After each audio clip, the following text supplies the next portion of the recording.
గౌరవంగా జరిగాయి. మొట్టమొదటిసారిగా నా జీవితంలో చూసిన సభ గడచిన సభ. ఆ రోజు ఈ సభలోనే చెప్పాను, ఇది గౌరవ సభ కాదు, ఇది కౌరవ సభ. మళ్ళీ ఈ సభను ప్రజల దగ్గరికి వెళ్ళి ప్రజల ఆమోదం తీసుకుని మళ్ళీ సభకొచ్చి గౌరవ సభ చేస్తామని ఆ రోజు కంకణం కట్టుకొని ప్రతిజ్ఞ చేసి వెళ్ళాం. అది నిలబెట్టుకొని అసెంబ్లీకి వచ్చాం. కానీ ఈ గౌరవ సభని గౌరవించే సంస్కారం లేని పార్టీ ఈరోజు అసెంబ్లీ కూడా వచ్చే పరిస్థితి లేకుండా పోయింది. అధ్యక్ష, ప్రజాస్వామ్యంలో చాలామంది చూశాను, పెద్ద పెద్ద వాళ్ళందరినీ చూశాం. ఎప్పుడు కూడా అసెంబ్లీ అంటే ఒక గౌరవం. అసెంబ్లీ అనేది ప్రజా సమస్యల పరిష్కారం కోసం ఇది ఒక వేదిక, ఒక పవిత్ర దేవాలయం. అలాంటి దేవాలయంలో మనం చూస్తే నిన్న మన పరిస్థితి మనం చూసాం. ఇప్పటికే మన మిత్రులందరూ మాట్లాడారు. నా 41వ సంవత్సరం ఇప్పటివరకు అనుభవాలు చూస్తే 40 ఏళ్లలో నాకు ప్రతిపక్ష హోదా ఇస్తేనే అసెంబ్లీ జరగనిస్తాం, లేకుంటే ఉంటామని చెప్పిన ఏకైక సందర్భం నిన్నటి రోజు. అధ్యక్ష, ఒక మాటలో చెప్పాలంటే అది ఒక చీకటి రోజు అన్న అభిప్రాయం.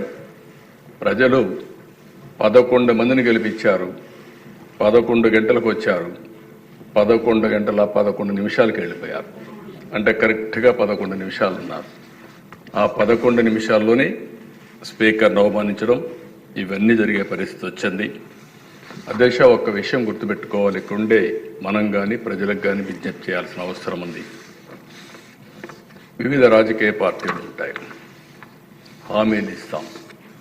హామీలు ఇచ్చిన తర్వాత ప్రజలు ఎన్నుకుంటారు, ప్రజలు ఎన్నుకుంటే లోపలికి వస్తాం. ఈరోజు ఏ నాయకుడైనా సరే ముఖ్యమంత్రిగా ఉండి కూడా ఓడిపోయిన సందర్భాలు. నిన్న మీరు చూస్తే ఢిల్లీలో కేజ్రీవాల్, ఆయన ఎమ్మెల్యే గెలవలేదు.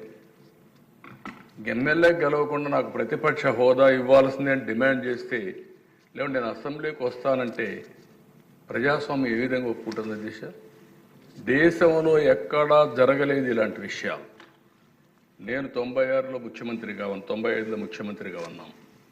94లో కాంగ్రెస్ పార్టీకి మెజార్టీ రాలేదు.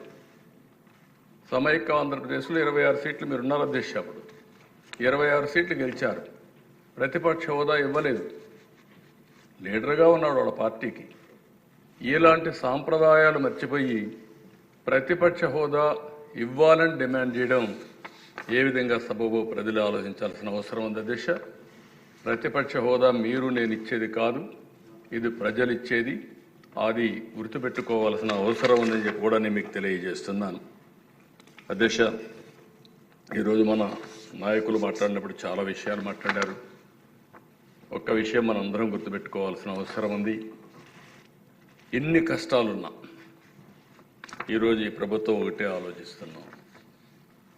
ఏదైతే ఆ రోజు ఎన్నికల్లో నేను, పవన్ కళ్యాణ్ గారు, బీజేపీ ముగ్గురం కలిసి ఎన్డీఏ కూటమిలో ఎన్నికల మేనిఫెస్టో ఇచ్చాం, సూపర్ 6 చెప్పాం. ఈరోజు కూడా చెప్తున్నాం, చిత్తశుద్ధితో పనిచేస్తాం, కష్టపడి పనిచేస్తాం, రాత్రింబగళ్ళు శ్రమ చేస్తాం. మేము చెప్పిన మాటలను నిలబెట్టుకోవడానికి అనుక్షణం పనిచేస్తామని మరొక్కసారి ఈ అసెంబ్లీలో ఈరోజు అధ్యక్ష మీరు ఒకసారి చూస్తే వచ్చిన వెంటనే ఒకప్పుడు 200 రూపాయలు